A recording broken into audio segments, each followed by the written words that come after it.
Tonight on News 5 Live, DHS posts will be abolished, but what happens to Dr. Manza now? Evangelical churches cry foul on vaccination requirement for reopening, and the Bar Association weighs in on Pandora Papers.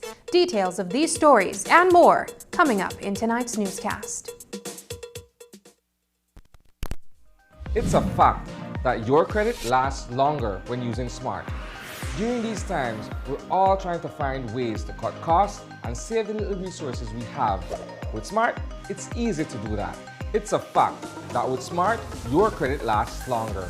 You can call Smart to Smart and Smart to Digi using your promo credit, while with the other guy, you can only call OnNet, Digi, or BTL numbers. What does this mean? You get to call any national number using your promo credit. Your promo credit is free, so that call is also free. Know your facts. Don't be tricked by the other guy. Be smart and save your dollars. Have you tried the Atlantic Insurance app yet? If not, you are literally missing out. When you request a renewal on your motor insurance policy through our AIC app, you automatically get an additional 10% off. When you use our app to request a renewal of your property insurance, you get a special discount. For new customers, the savings get even bigger. Request a quotation using our app, and upon acceptance of the business, you qualify for up to 30% on motor insurance. And of course, special discount applies for property insurance. Download and use our AIC mobile app today and save. Atlantic Insurance, insuring you from life's unexpected. Have you ever wondered how to tell if someone is marriage material? Do you ever wish there was more to your marriage? Maybe you've asked yourself, how do I raise my kids the way God wants me to? Join us for our new series, Mixtape. We'll play through how God wants us to love the people in our lives one track at a time. Get ready to crank up the volume and tune in for advice God gives us in the areas that matter most.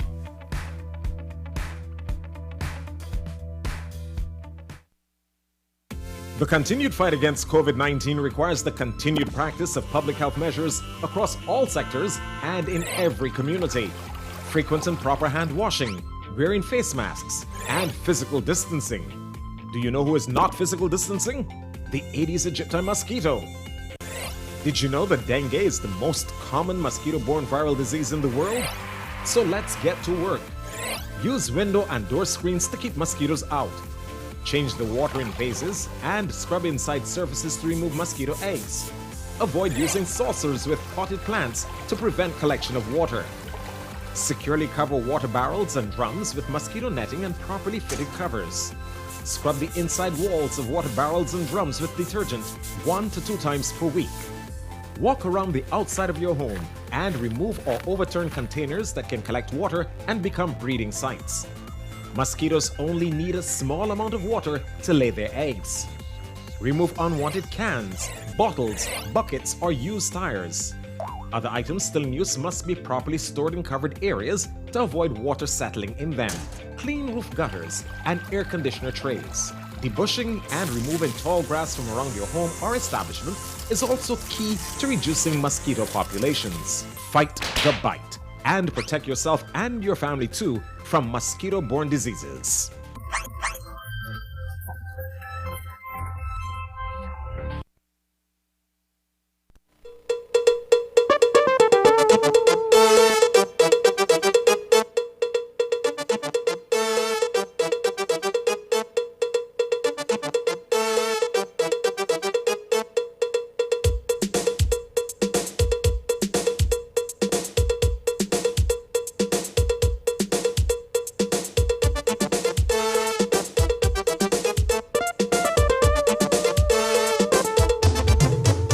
This newscast is brought to you by the Belize Bank Limited. Our country, your bank. Good evening and welcome to News 5 Live for Thursday, October 21st. I am Sabrina Daly. It is to go before Parliament at the next sitting of the House of Representatives. But earlier this week, Cabinet approved recommendations from the Ministry of Health and Wellness to amend the Public Health Act. This will allow the creation of 2 new posts, a Director of Public Health and Wellness and a Director of Hospital Services. The responsibility of those posts collectively will usurp the duties of the Office of the Director of Health Services, which has been left vacant after Dr. Marvin Manzanero was suspended and his duties relegated to others within the ministry. But is it a move for the final push to get Dr. Manza out? Today, the Prime Minister told News 5 via text that, quote, there is a restructuring of the MOHW and the post of DHS will be abolished to a post that can better serve the needs of the ministry. His, referring to Dr. Manzanero, benefits will always be honored. But I don't know where he will be placed. That's for the ministry to decide, unquote. Our news team caught up with Minister Henry Charles Usher, who said that there is nothing untoward about the recommendation, but rather it is part of reform. What we found coming in was that there was a backlog because there was the Director of Health Service and everything had to go through this Director of Health Service. There were so many legislations that included him that he had to be the signing officer. He or she, that person had to be the signing officer for so many different regulations, legislations, and so on. So there was a backlog because, I mean, if the DHS goes on holiday or is sick or something like that, then nobody's really in there to sign. So what the ministry did was reorganize the structure of their ministry so that you have a Director of Health and Wellness and you have a Director of Health Care, I'm not sure, hospitals and so on, yes. And so the different legislations will be amended so that the person who is directly responsible for that particular area will be the person signing, so you don't have that backlog again. Public officers remain on a 10% salary cut and increment freeze, which was implemented earlier this year. With current financial constraints, can the Briceño administration afford 2 new directors? Here's how Minister Henry Charles Usher responded. In terms of the efficiencies that you want to create, because remember we are still in the middle of a pandemic. We are still in the middle of a health crisis and we have to have all hands on deck. So the question you're asking is if we can afford it. Well, my answer to that is we can't not afford it. We have to get it done because we have to make sure that the health of this country is a priority right now. Cabinet also approved recommendation by the Minister of Health and Wellness to increase the size of the Carl Huchner Memorial Hospital Board to allow for a representative of the KHMH Workers Union to join the Board of Governors. The National Evangelical Association of Belize has written to Prime Minister John Briceño objecting to the vaccine mandate imposed on churches. The letter dated October 15 states that NIAB was surprised to learn about the stipulation being placed on churches when it was, quote, not discussed or agreed upon. In a meeting NIAB says it had with PM Briceño on October 6. NIAB wrote saying it would not have supported such a move if the conversation had come up during that meeting. The letter says those discussions focused on churches resuming at 50% capacity, mask wearing, social distancing, and sanitizing. According to the letter, the vaccine mandate imposed goes against the very core calling of the church. They are requesting a meeting with PM Briceño at the earliest possible time. When we caught up with the Minister of Health and Wellness, Michelle Shabat, in Belmopan on Monday, We asked him about the rationale behind this mandate and if it has gotten any pushback. So that the new SI requires that only vaccinated persons are able to attend churches, and it is at a 50% seating capacity. I have not been asked to review it or to look at it. I cannot say if other members of the cabinet or perhaps the Prime Minister has been approached, but I'm sure if that is the case, it is going to be raised at a cabinet meeting. The responsibility really starts with each one of us. We all must take responsibility for our actions, and we must get vaccinated because we know what the consequences could be if we don't. Here we have a situation where our churches are reopening, and the pastors, for better or for worse, are in charge of the churches. And so they are the legal authority over their church, over their building, and they must be the ones who are responsible to ensure compliance with the public health measures. Today, News 5 also asked the Ministry of Public Service, Henry Charles Usher, about the issue of COVID among public officers, specifically those frontline workers who are at higher risk of exposure. The minister says that they continue to promote vaccination and that the statistics so far is good, but there is room for improvement. It's important that our public officers also get vaccinated because the work of government continues. We can't continue to have persons missing work because of this COVID virus, so it's important that they get vaccinated. But at the same time, we have to realize that the vaccine is only like a cheat sheet for your immune system, meaning that it will tell your immune system what type of virus it is and the way it can respond. Having said that, you still have to have in place your proper safety measures, wearing of the mask, social distancing, making sure you wash your hands regularly. These things still have to be done. These practices still have to be done.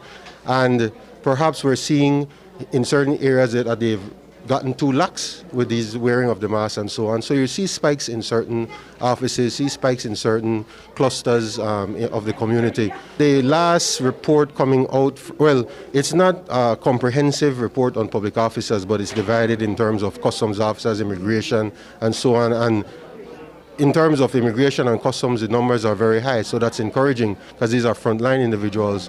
We still have work to do with the BDF, with the police and so on, these different frontline officers, but we're seeing an increase, we're seeing an uptake, and really the goal is to get the entire country to a level, to a threshold that we can start to see an opening of the, a more opening in the economy. CEMO has been activated and continues to monitor the flood conditions going into tonight, as it is expected that the rains will continue. On Wednesday and again today, CEMO liaison officer at the Belize City Council, Melanie Dawson, the city engineer, and a field officer went into flood-prone areas after receiving multiple calls of flooding across the city. The assessment was that while homes were not inundated, accessibility was an issue as some roads were under several inches of water. Dawson told News 5 today that if the situation worsens, shelters will be open to provide assistance to affected persons. We've been in communication with NEMO, the national organization, and the Met Office as well. So we have been getting information in to let us know how we should prepare. So basically, when it comes to preparation, everyone was on standby. And right now it's basically just to execute our tasks that should be done throughout the day. We went in the Belama area yesterday, phase 3, 4, and the extended 5. We went in the Kuman Lagoon area, which was surprisingly very calm in the Kuman Lagoon area. Today we will hit the other areas such as Jane Usher area, because we do have flood-prone areas there. And if we receive any calls, then that would let us know and make the job easier. Since the rains have been coming on for a couple of days now, I do know residents have been taking heed. I would like to let them know to not let your guards down. The rains will continue throughout today and tonight. Tonight it should be expected to get heavier. So residents, you are in a flood-prone area and you have a family member that lives on higher ground, you can maybe go to them, just for the night until the rain stops. alleviate your equipments in your home, put them higher on higher grounds.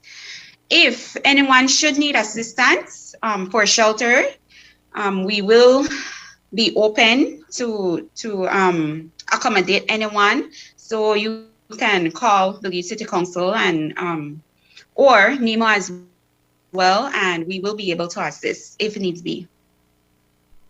Coming up, a virtual forum on Garifuna land rights. Details when we return.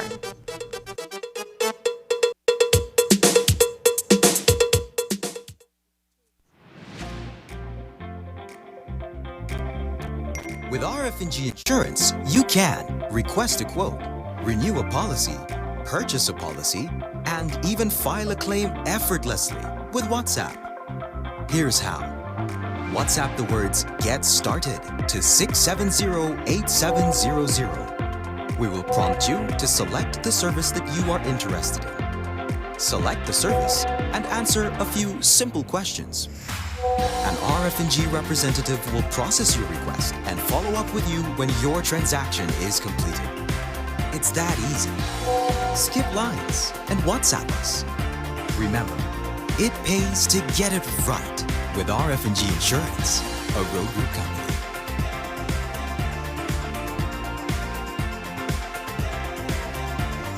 So I'm going to wonder if by chance I could get your number. Digit. Nice. Of course, you have digital, right? Yeah, of course. The truth is, your credit lasts way longer with Digi. Like if you top up with like $30, that could last you 90 days. With the other guys, that must say 60. Then with the other guys, you have to use all of your good prime credit before you even touch your bonus credit. But with Digi, you could use your bonus credit before you even touch your prime credit.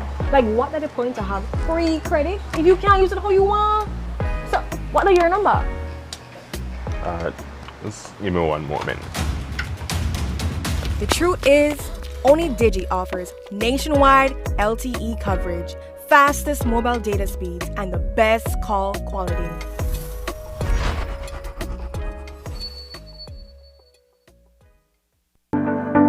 Are you looking to invest in a growing free trade economy with ideal geographical positioning and existing economic partnership agreements with countries around the world? Perfectly nestled between Central America and the Caribbean, Belize is open for business with over $500 million in investment opportunities in industries such as agriculture, aquaculture, tourism, and much more. Register today to participate in the Belize Investment Summit 2021 and find the investment opportunity that's right for you.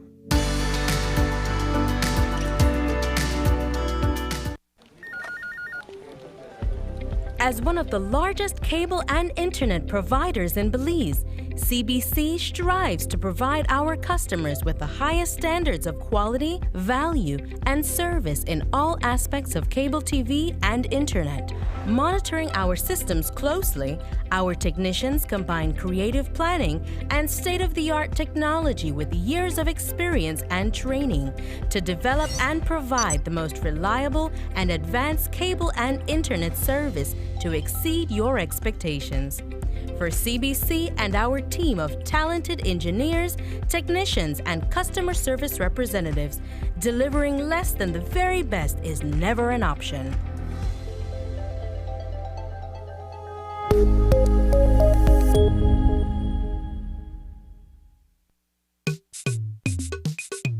If you have a baby on the way, here is what you need to know about maternity benefit. It includes both an allowance for 14 weeks and a grant, which is a lump sum of $300.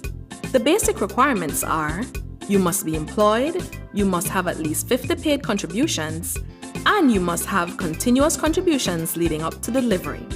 To apply, a licensed doctor certifies the expected date of delivery. The employer completes the salaries record. Submit your completed claim form as soon as possible. After giving birth, submit your continuation claim no later than 3 weeks after delivery. If the mother does not qualify, the father of the child may qualify for the maternity grant. Want to know more about maternity benefit or grant? Visit our website or contact any of our offices to have someone assist you. Also, be sure to visit our Facebook page and give us a like to stay informed. Social Security Board, safeguarding you, your family, your future. This morning, a panel of 4 presenters, including Christina Koch, spokesperson for the Maya Leaders Alliance, convened a lengthy discussion on recognizing the importance of Garifuna land rights. The issue is once again at the forefront of public discourse in light of what has been taking place in Garifuna communities across the country.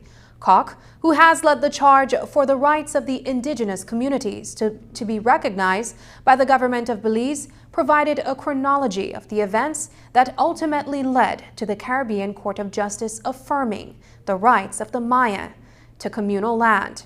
Since the fight began in the early 90s, the Mayas have been victorious in their legal challenge. What you will see is an unbroken chain of favorable decisions in the Maya strategic litigation journey. What you will see as well is that it takes an incredible amount of time to not only prepare these cases, but also to secure their victories. And often what you will find is that the communities become a little bit frustrated because it's taking so long. The resources are not always available to continue to pursue these land claims. And on top of all of that, there will always be an organized effort to divide, to raise opposition, to undermine the efforts of the indigenous communities. And so we have had to endure all of that. Perhaps the most important thing, an experience that we have had to really contend with, is to safeguard our unity as a Maya people, to continuously build awareness and education around our rights to lands and resources, but also education around the basic human rights, education around the various international instruments that protect our rights, for instance, the United Nations Declaration on the Rights of Indigenous Peoples. The economic value of land, particularly in the context of the sale of prime properties in coastal communities such as Hopkins and St. Bite, was also part of the panel discussion.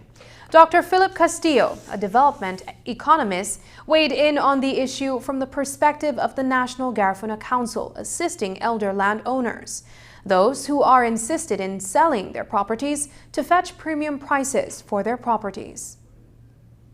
Instances where Garifuna people own land in these villages, but the people are extremely poor.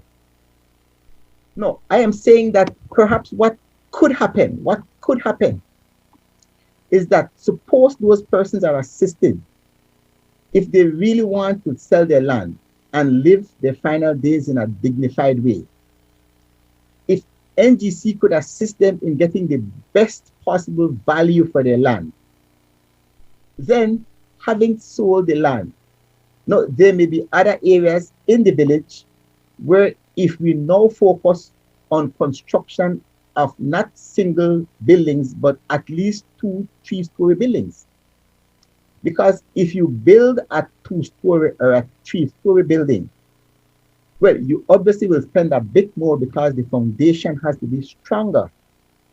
But the result of building a 2-story or a 3-story building is that more people could live on the same plot of land. It's important to note that land is a finite asset. The country or no country has an unlimited amount of land, especially now. 38% of Belize is considered arable, meaning that that's suitable for farming. So if you focus on that, if you exclude that 38%, which should be used for farming, because at the end of the day, Belize is an agricultural country. So we have 38% that's arable.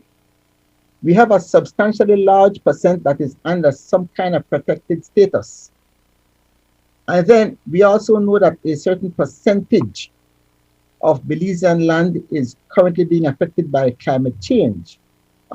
If you focus on the Monkey River area, where the land, the sea is taking over, basically, substantial areas of what was previously land. Some Cuban experts were in Dangriga and Hopkins recently looking at, again, beach erosion.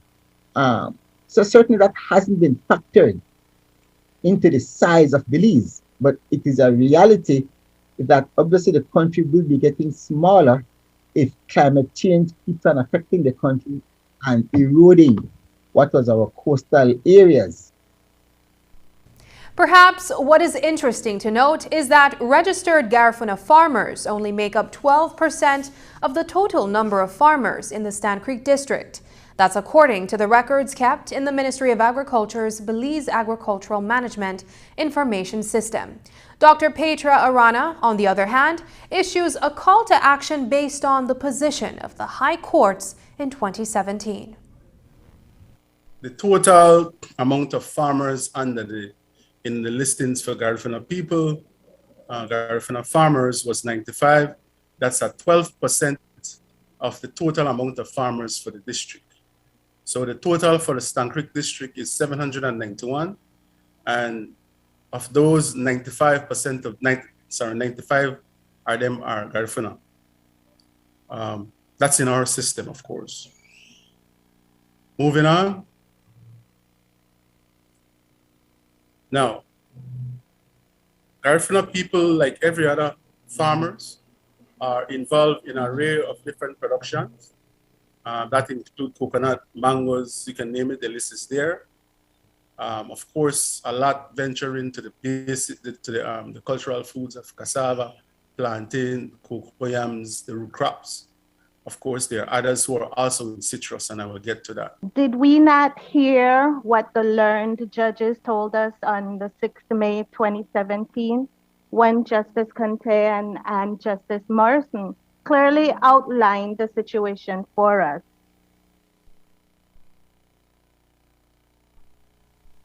Today, Ms. Christina, who was invited to that presentation, is again being asked to present on an issue which Commissioner Greg Chuck also shared in May.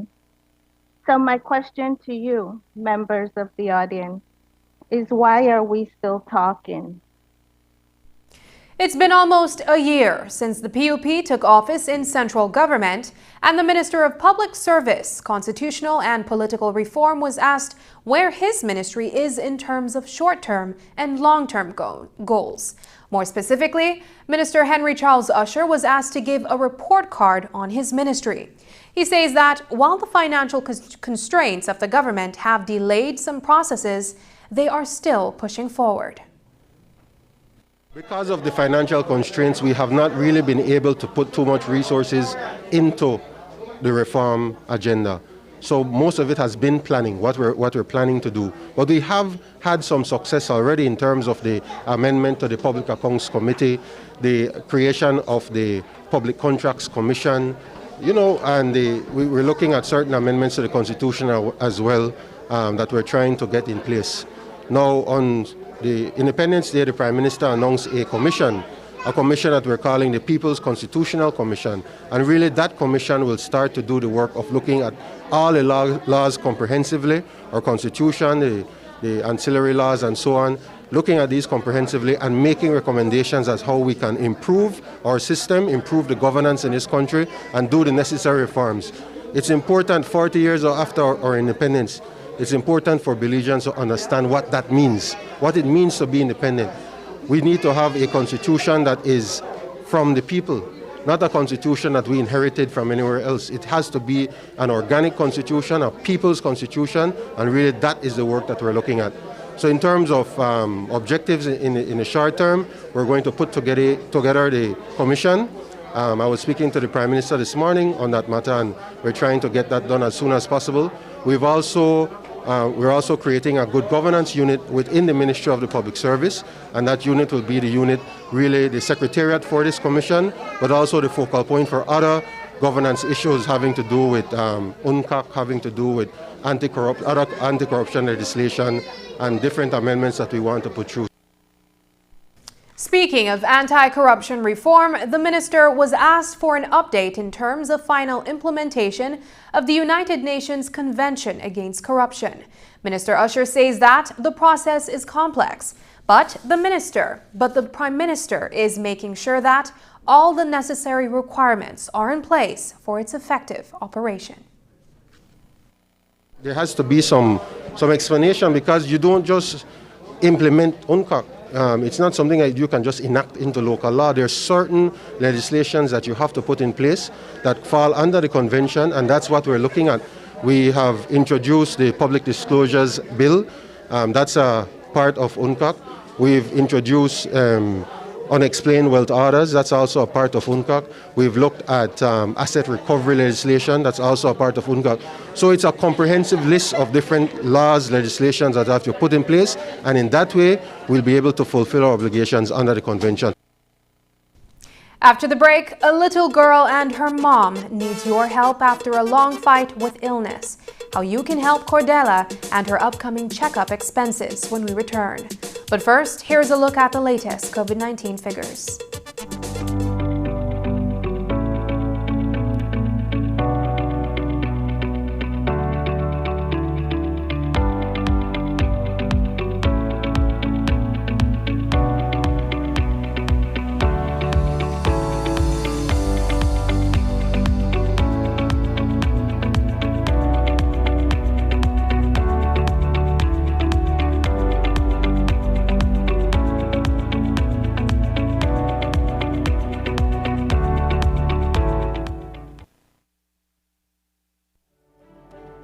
We have been a partner with Smart for over 10 plus years. We have a full Smart plan we use as our major driver for our business.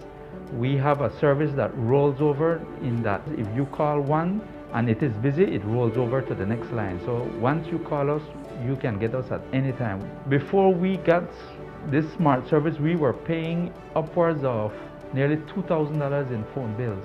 Since we've had our Smart service, we pay an average of about $600. So we've had tremendous saving, more than 50%. For the businesses, if you want to save money, switch to Smart, because it is far more cost effective and the service is excellent. Smart continues to be innovative in bringing new technology and meaningful savings during these challenging times to businesses across Belize. Sign up for our VoIP technology or broadband packages and save more. Hello, welcome to Samsung's awesome experience right here in Belize. Come check it out. Not sure which Samsung Galaxy A series is right for you? Touch, play, and learn about your device before you buy. Once you've purchased your device, you can now benefit from the full Samsung service experience. Your phone is covered by a 1-year local warranty. This includes manufacturer defects and software and hardware issues caused by the manufacturer. Enjoy your phone with peace of mind knowing that your Galaxy is protected. And when your warranty expires, you can still bring it to our certified Samsung Repair Center. Our technicians will diagnose and repair your device with Samsung original parts and machinery. Enjoy the Samsung experience when you shop at any of our authorized partners countrywide, including Cellular World, Digi, Odette's Home Center, Debari, Quartz, Shopigas, Gadgets, and Cellular Plus. Join the Samsung experience in Belize today. A 10-year-old St. Ignatius primary school student, Cordella Duran, has been battling leukemia since 2018. She completed chemo earlier this year, but recently she has not been feeling well. Her doctor in Merida has advised her mother to take her in for an urgent checkup. They are planning to travel in 2 weeks, but Cordella's mounting medical bills and expenses have depleted the financial resources of the single mother and her 3 children. So to raise funds for travel and lodging, a barbecue sale is being organized on behalf of Cordella for this coming Saturday. Paul Lopez visited the family, where he met this courageous young fighter and her selfless mom. From the outside, 10-year-old Cordella Duran looks like any normal child would. But internally, she has been battling leukemia for the past 3 years. When I first found out I had cancer, I started to take chemo. Then when I was combing my hair, I see hair is falling out. But I showed my mom. My mom started to cry. When she talked to the doctor said it will be so because she is losing her hair and it will grow back. So I had to start using wig, but I said I will not use wig again. I have to be strong. I will not be shamed anymore. So I actually start using no wig. Wow. I just show my hair. I just had to stay bald. I do not shame. That's brave. And then when my hair started to grow back, I was crying because I never expect how pretty it will grow back. So my mom started to cry too because she see me cry. Yeah.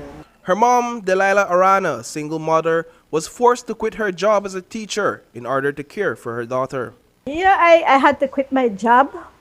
It was a sudden thing because due to the fact that I wouldn't be able to perform on my job, and knowing that her situation was critical and that we needed to travel, they gave us a couple days to travel out.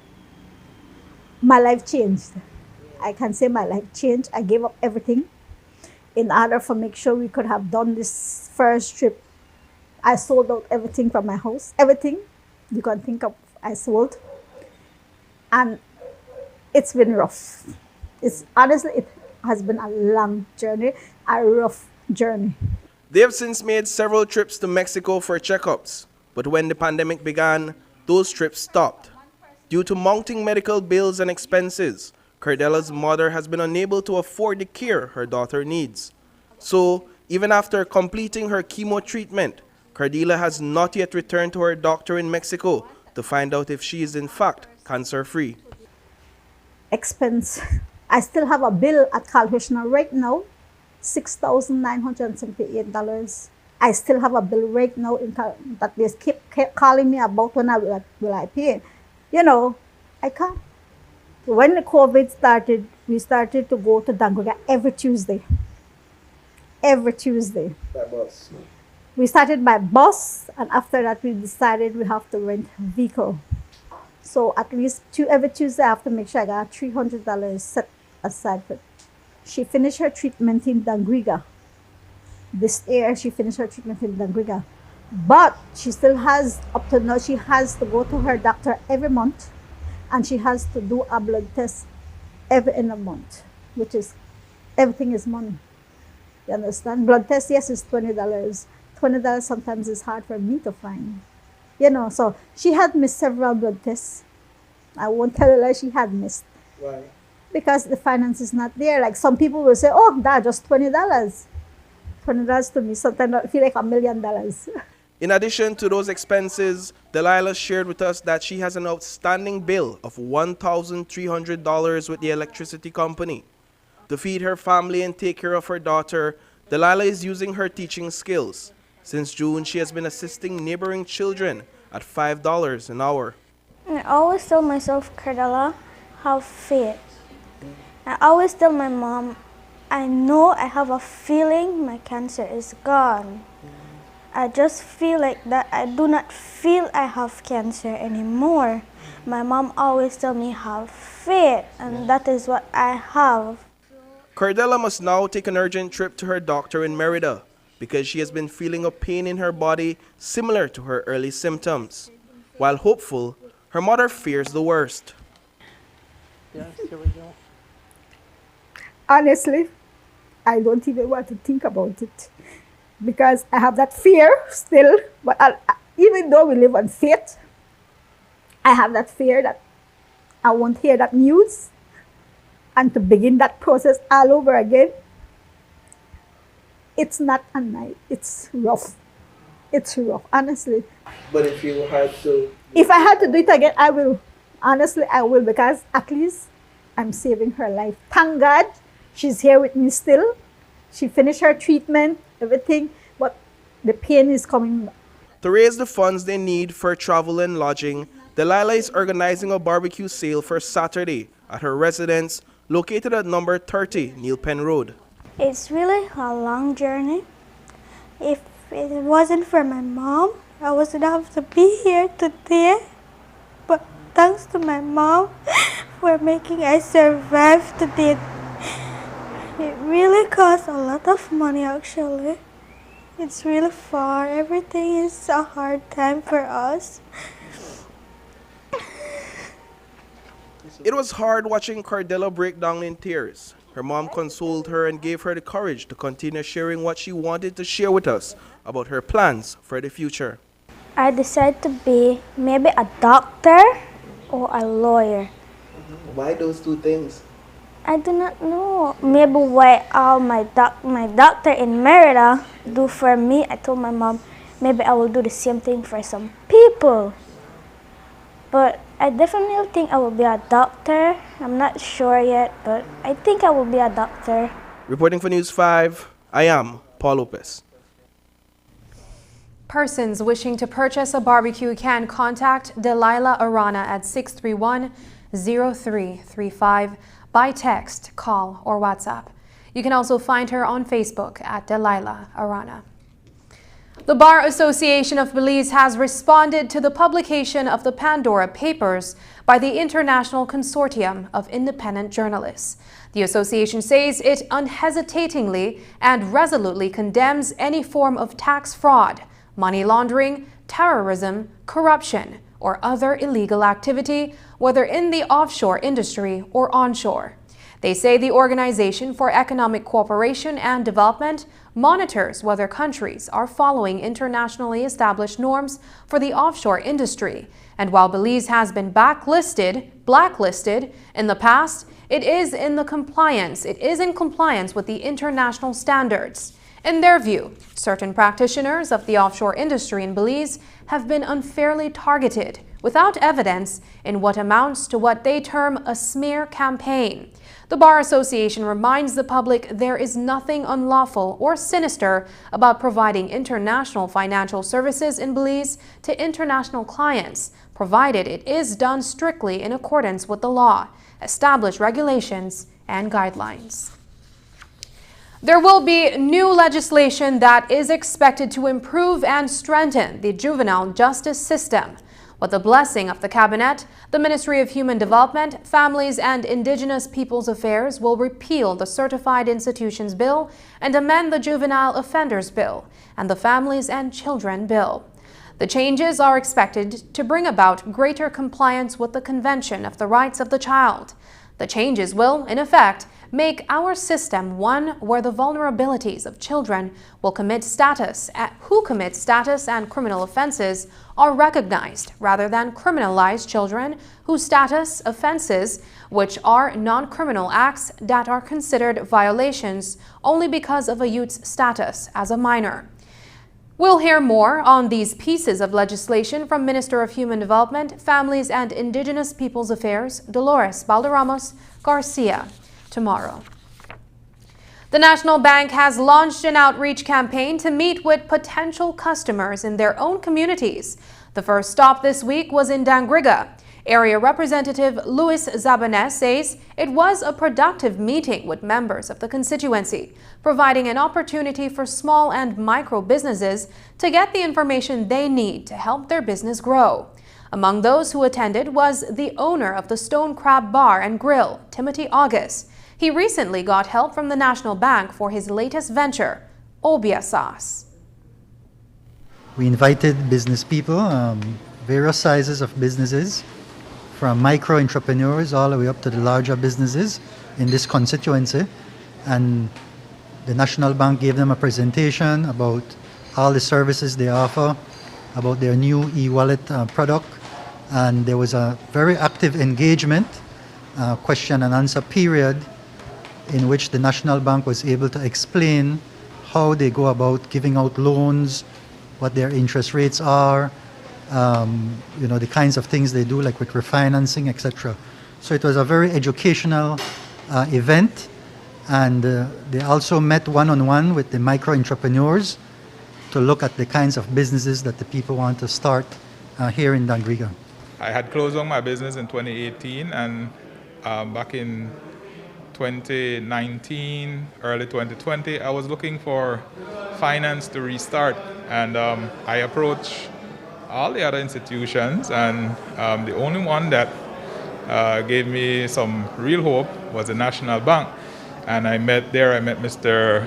Rudolph Castillo, who was very genuine and told me that I had no history, I had nothing to show that my background and everything in business and for the last 2 years. So he advised me to go back and try to, he gave me a list that the bank needed, the criteria to be able to qualify for a small loan. And so back last year, October, I took that list and came back home and started bottling popular sauce that we make.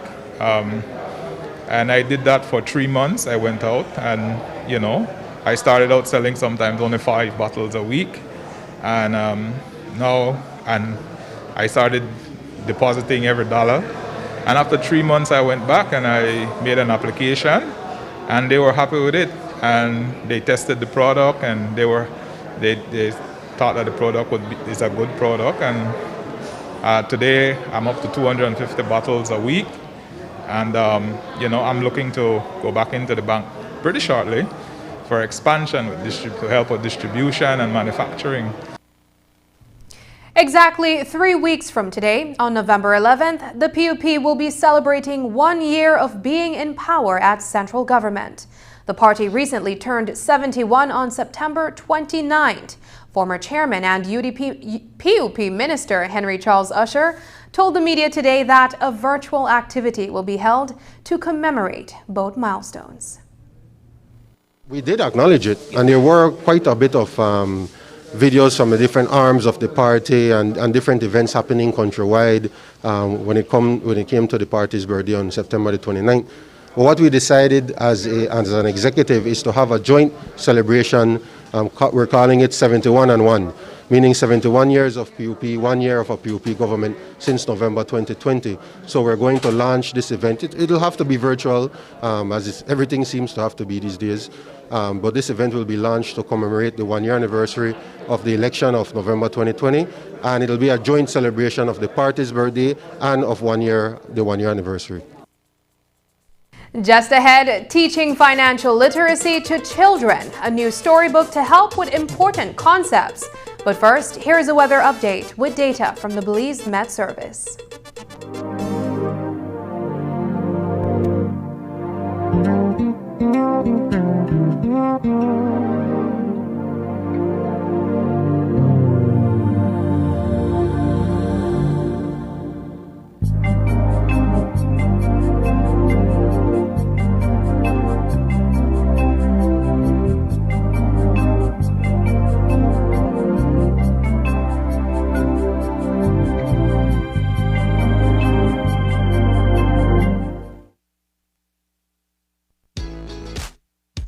Electricity is an essential part of our daily lives.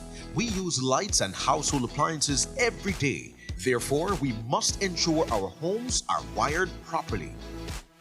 At Benny's, we have certified wires with the right gauges and insulation. BEL certified meter sockets, authentic GE and Square D panel boxes and breakers, which protect the wires inside your home from being overloaded. When wiring your home, avoid imitation brands which can be very dangerous. Give yourself and your family peace of mind using genuine electrical products available at Benny's. Quality and savings. Why should we get a COVID-19 vaccine? First, to protect our health. Vaccines are safe and effective at preventing severe disease and death from COVID-19.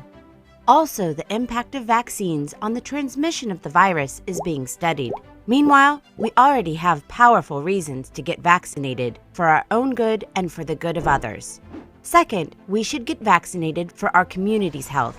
Our health systems are overwhelmed treating COVID-19 cases. By getting vaccinated, fewer of us will need medical care or hospitalizations from this disease. This promotes the health of our communities by allowing other healthcare issues that are being postponed to be addressed. such as care for chronic diseases. Third, we should get vaccinated for our community's well-being. COVID-19 has also caused poverty and unemployment and has generated an economic and social crisis. Vaccines will allow us to reactivate our economies gradually and to go back to the social interactions that we miss so much. The more people are vaccinated, the sooner we will be able to safely carry out the activities we had to drastically limit and that are key to the well-being of our communities. Some achievements will only be possible if we all cooperate. Health emergencies test our ability to help one another and act for the health and well-being of our communities. We all have the moral duty to get vaccinated against COVID-19 as soon as it is available to us and to follow public health measures to end the pandemic soon. The fight against COVID-19 depends on everyone. Imagine going through your entire day without the burden and risk of carrying cash on you. Belize's shift to digital wallets has begun with eCash. We can now skip the cash when collecting money or paying for our essentials, all while using a fast, easy, and secure platform. Simply add funds to your wallet via bank transfer or at an agent, and you're good to go. You will be able to make quick, easy payments simply by scanning QR codes. And best of all, it all happens just like that. Payments are as easy as clicking a link online or scanning a QR code. Download the eCash app from the Google Play and Apple App Store today and take your first step into a cashless lifestyle. The future is here with eCash. For more information, visit www.e-cash.com or contact us via WhatsApp at 613-0257 to find out more.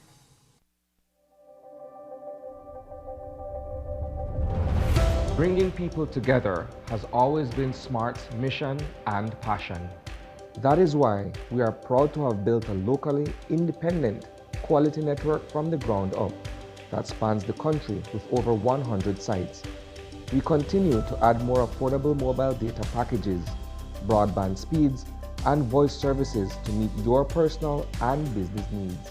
SMART has set the standard of true competition with the most competitive prices on all services offered. We invite and welcome you to join the SMART family, where the value for your dollar matters. SMART will continue bringing new technologies, more affordable prices, network expansions, and people together. SMART, bringing people together. Oceana Belize has issued its State of Belize Fisheries Report for 2020, highlighting the fact that Belize's fisheries are at risk. Popular species such as the Goliath grouper have become virtually extinct, and spawning aggregations, once populated by tens of thousands of snappers and groupers, are also but gone. COVID-19's economic impact on Belize's tourism and fisheries sector also affects food security and livelihoods.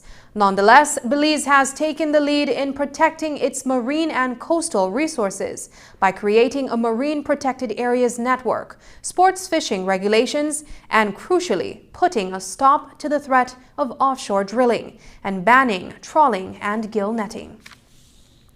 International Air Traffic Controllers Day is celebrated annually on October 20th. Although they are not often seen by the public, they are there to ensure your safe departure from the PGIA and safe landing when returning home. Here's a clip from the Ministry of Civil Aviation highlighting the men and women behind this profession in Belize. Without a doubt, you all are truly integral to the success of the aviation industry in our country. October 20th is set aside every year to celebrate the important work of the men and women we fondly refer to as ATCs. As far as our ministry is concerned, ATCs must be celebrated every day with every single takeoff and landing that unites loved ones, business partners, and takes us safely to our desired destinations for recreation, business, or other personal matters. Hi, my name is Edmund Malan. I am an air traffic controller for 18 years now. My name is Javon Param. I'm an air traffic controller with Aerodrome Ratings. My name is Ashada Brackett and I'm an Air Traffic Services Reporting Officer, and better known as the EIS office. I'm David Alcantara. I'm an Air Traffic Controller Grade Officer 3, stationed at the Aerodrome Control Tower. My dad was an air traffic controller, and on the weekends, I used to come up with him, and I was just fascinated. It was just fascinating to see what they do, and I just loved seeing what they were doing, and I just got interested. I knew there and then that is what I wanted to be.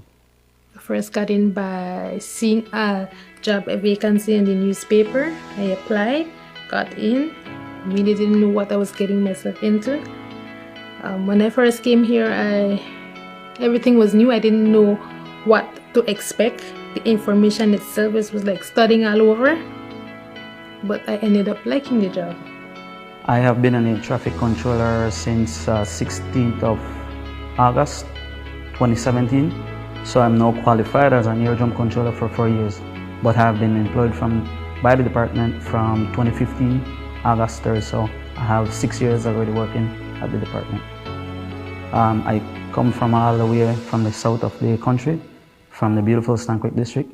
I'm the first air traffic controller from the south, one of us. So I'm proud to be here and employed by the government of Belize from the Department of Civil Aviation. JCETA Learns to Save. It's a new publication, a children's book authored by former Chief Education Officer Dr. Carol Babb. The book was officially launched today. While it is primarily for children up to 8 years old, it can be used to teach anyone about the importance of saving. Financial literacy has long been a passion of Dr. Babb, and today the book became a reality.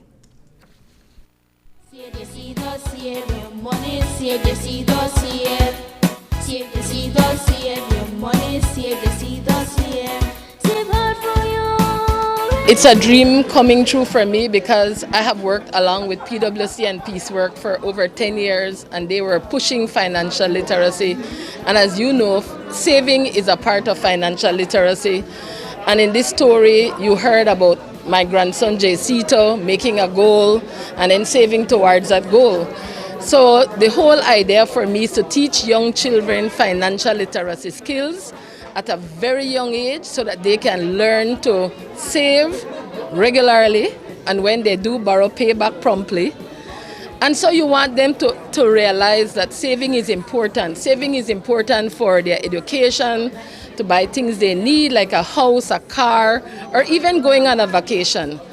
And the book is ideally for children 0 to 8 years. That is the formative years. As an educator, and you all may know as media personnel too, that this is the right time to teach children skills that you want them to develop, habits that you want them to develop.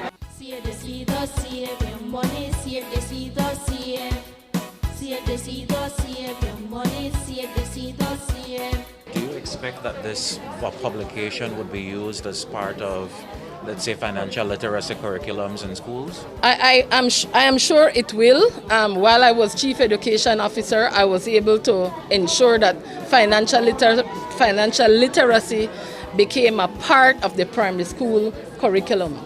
So it will be useful. We are going to donate some of these books to schools, so it can be used, yes.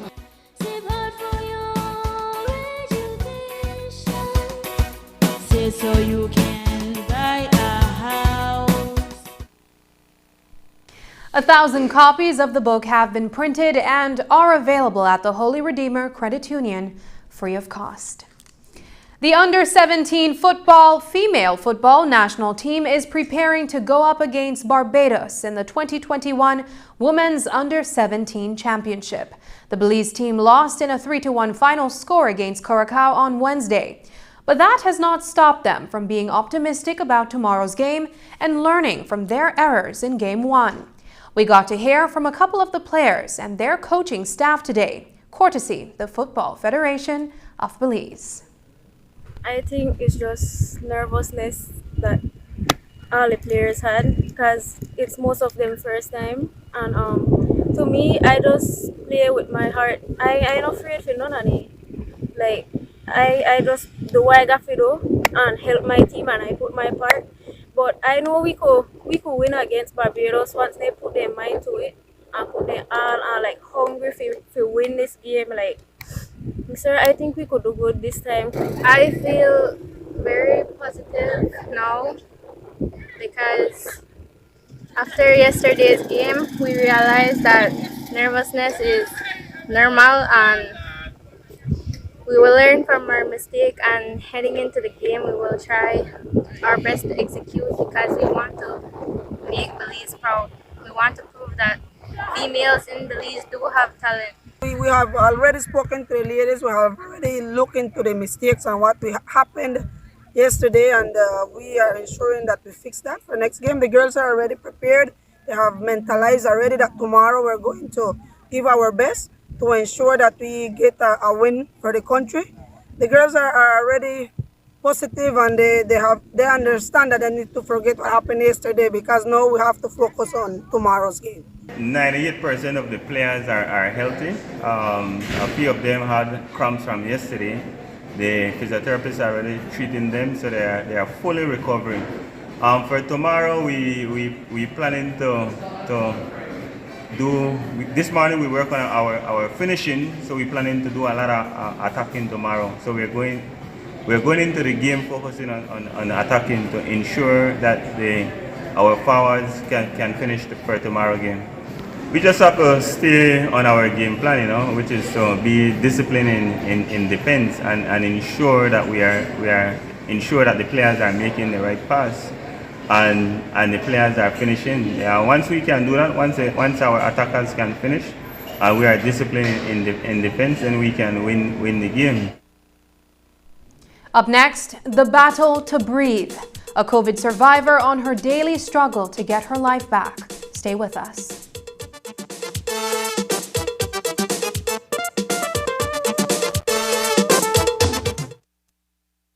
The Yastre Conservation Trust works to protect the forests of the Maya Golden Landscape. The MGL connects to the Maya Mountain Massif, which provides immeasurable ecological services to the buffer communities and beyond. Deforestation is the major threat to our irreplaceable natural resources. Yastre is implementing integrated strategic management with the help of innovative technology to expand compliance patrols and continue safeguarding biodiversity and wild places for a more sustainable Belize.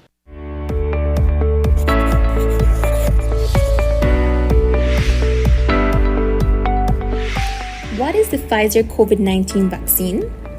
The Pfizer COVID-19 vaccine is an RNA vaccine that triggers our immune system to develop antibodies against the SARS-CoV-2 virus that causes COVID-19. It helps to reduce hospitalization, severity of the disease, and death.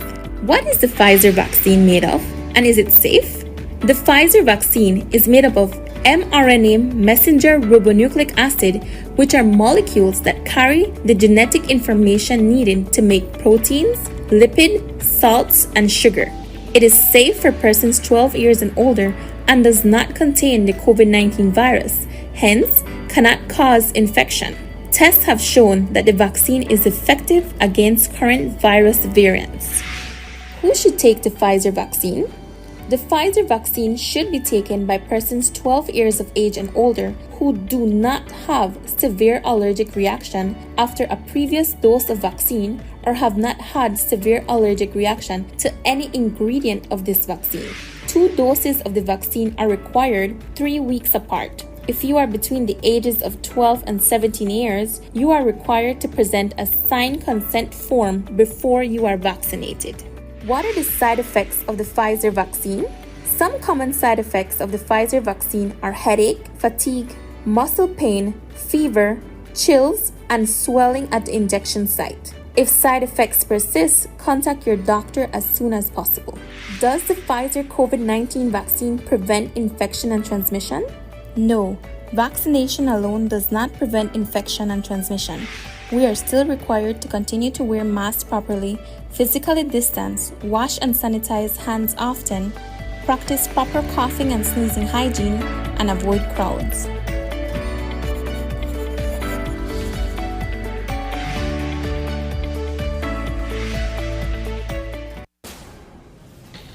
It's Freaky Friday. Every Friday in October, you can double up from $1 to $39 and triple up with $40 or more. All treats only with Smart.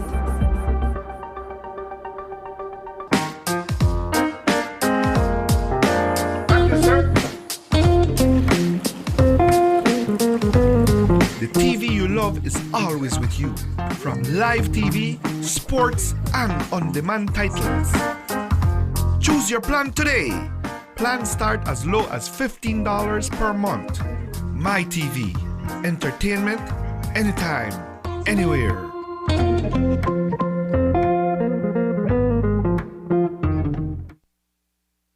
As many of you know, News 5's Marian Ali is a veteran of the news scene in Belize. She has worked for decades in radio, print, and television to get the story to you, her listeners, readers, and viewers.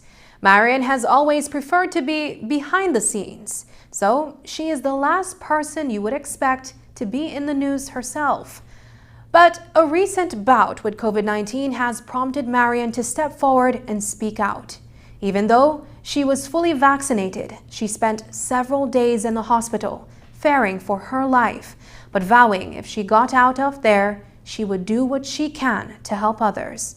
And so, in tonight's COVID Chronicles, we invite you to join News 5's own Marian Ali as she shows you that checking out of the KHMH was only one of many milestones to pass, as she reclaims her life, stopping to catch her breath, but also appreciating everything just a little bit more along the road to recovery. You still don't really understand what it is like until you're in that position and you have to fight for your own self. Man, I tell you, that was a rough one. Everything that COVID does to your body, because it just breaks you down in every way. That was me on Open Your Eyes 1 week ago, trying to describe what COVID does to your body if you become one of the patients who, like me, have existing health issues and need to be hospitalized for COVID. I share more of my personal struggle now as I recover, so that the people who still take COVID for a joke may see what survivors go through after hospitalization, so that you, who are still gathering with friends to have drinks and barbecue on the weekends, or for birthday celebrations at someone else's home, may realize that the same people you are hugging and sharing drinks with could be infected and not know it, and you could catch it from them and pass it on to someone you love, who may not be as lucky as you. You can inadvertently cause the deaths of people you love and care about by simply being careless and irresponsible. I contracted the virus 1 month ago, and it dealt me a serious blow. Despite all the home treatment of hot teas, boiled herbs with garlic and turmeric, and fruits, I needed hospitalization 1 week into my fight with COVID. A lung x-ray detected that I had developed pneumonia, a frightening situation for anyone, and even more so for someone who is hypertensive, obese, and has a history of smoking. Smoking, as we all know, damages the lungs. If you smoke, I urge you to stop, so that if you happen to catch COVID, your lungs are not already compromised to fight it off. The hospitalization involved an aggressive cocktail of medication taken both orally and intravenously or through the veins. Even that was a struggle, because the nurses had to constantly search my arms for a new vein, since the aggressive treatment, coupled with my smoking history, caused my veins to collapse after just a day of taking the IVs. It came to a point when the head nurse, Sister Casilda Bowman, had to personally come and find a new vein after all on my arms had been used and collapsed, leaving large bruise marks on my skin. She found one on top of my right foot, another pain that I'd prefer to avoid again. Aside from the physical debilitations that the disease inflicted on my body, there was also the mental struggle I had to cope with. Seeing people die right beside and across from me in the ward as they gasped for air was not a pleasant experience, and my own mind began to drift on thoughts of whether my condition would deteriorate or if I would be spared a second chance at life. I took a picture of my hospital bed to look at daily and to tell myself that I'd get up out of it and walk out, rather than allow the disease to overcome me as it did those people and so many others.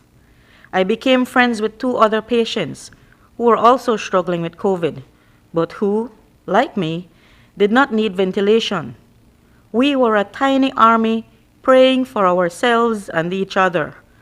Gospel music and each other's encouraging words were necessary when one of us, or the other, was having an especially difficult day.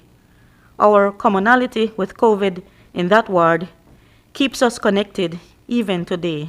COVID also delivers another blow to our pocket after hospitalization. That is, to those of us who are lucky enough to not die. My hospital bill after 8 days in a COVID ward stands at over $7,000. Personal protective equipment, the outfits that medical professionals use, those alone cost me $3,000, and that's not half as costly as in a private setting. When I asked him about the costly hospitalization in a public setting, Prime Minister John Briceño said that the government will have to look at that issue. We have to see how we could address that matter, honestly, because a lot of people just would not be able to pay it. And so let's not fool ourselves.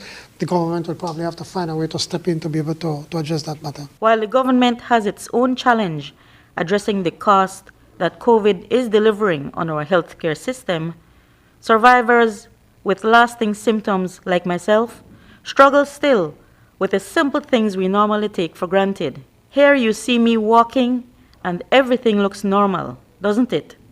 Underneath my mask, I'm breathing through my mouth because shortness of breath is still very much an issue. This flight of stairs, just to get to the second floor at work, takes so much out of me. Rough.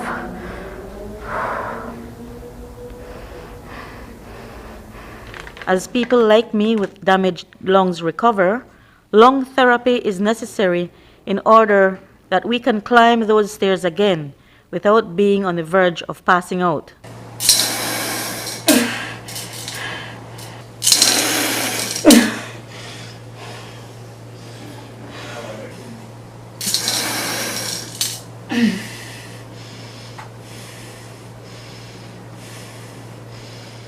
I share my story because I want people to see what COVID survivors have to go through. I share my story because many COVID victims do not live to tell their story. Many times we endure these debilitations because people continue to be selfish. All the backyard barbecues, the birthday celebrations, and the social drinking and gathering. And I wonder if at the end of all that celebration, if it is really worth all the pain and suffering, all the expenses, and losing so many people to COVID. I'm Marian Ali for News 5.